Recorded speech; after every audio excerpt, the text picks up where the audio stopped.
भारी बारिश की वजह से देश के कई हिस्से प्राकृतिक आपदाओं से त्रस्त हैं। मौसम विभाग ने कहा है कि सितंबर में भी सामान्य से अधिक बारिश होने की संभावना है। इस कारण इस महीने भी उत्तराखंड में भूस्खलन और बादल फटने से अचानक बाढ़ आ सकती है। साथ ही दक्षिण हरियाणा, दिल्ली और उत्तर राजस्थान में सामान्य जनजीवन भी अस्त व्यस्त हो सकता है।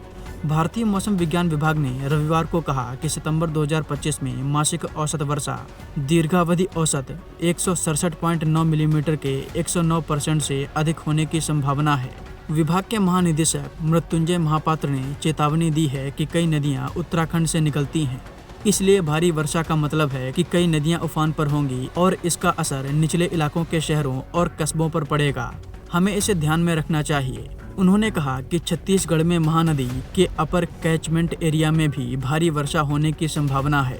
महापात्र ने कहा कि 1980 के बाद से सितंबर में वर्षा में थोड़ी वृद्धि देखी गई है, सिवाय 1986, 1991, 2001, 2004, 2010, 2015 और 2019 के। उन्होंने कहा कि राजस्थान से मानसून वापसी की सामान्य तिथि 1 सितंबर से बदलकर 17 सितंबर हो गई है, जो इस बात का संकेत है कि सितंबर में वर्षा बढ़ गई है।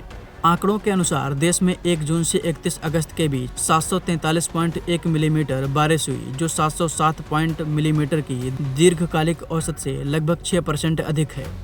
उत्तर पश्चिम भारत में अगस्त में 265 मिलीमीटर बारिश दर्ज की गई, जो 2001 के बाद से इस महीने की सबसे अधिक और 1901 के बाद से 13वीं सबसे अधिक बारिश है।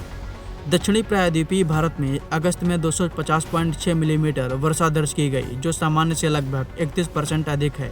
यह 2001 के बाद से इस महीने में तीसरी सबसे अधिक और 1901 के बाद से 8वीं सबसे अधिक वर्षा है। उत्तर पश्चिम भारत में अब तक मानसून के तीनों महीनों में सामान्य से अधिक बारिश हुई है। कुल मिलाकर उत्तर पश्चिम भारत में 1 जून से 31 अगस्त के बीच 614.2 मिलीमीटर बारिश हुई है, जो सामान्य 484.9 मिलीमीटर से लगभग 27% अधिक है। दक्षिणी प्रायद्वीपीय भारत में 1 जून से 31 अगस्त के बीच कुल मिलाकर 556.2 मिलीमीटर की सामान्य वर्षा की तुलना में 607.7 मिमी वर्षा हुई है। यह 9.3% अधिक है। मौसम विभाग ने कहा कि सितंबर के दौरान मध्य पश्चिम, उत्तर पश्चिम और दक्षिण भारत के कई क्षेत्रों में मासिक अधिकतम औसतन तापमान सामान्य से नीचे रहने की उम्मीद है। हालांकि मध्य पूर्व, पूर्व उत्तर पूर्व भारत के कई हिस्सों के साथ साथ उत्तर पश्चिम भारत और पश्चिमी तटीय क्षेत्र के कुछ इलाकों में तापमान सामान्य से ऊपर रहने की संभावना जताई गई है।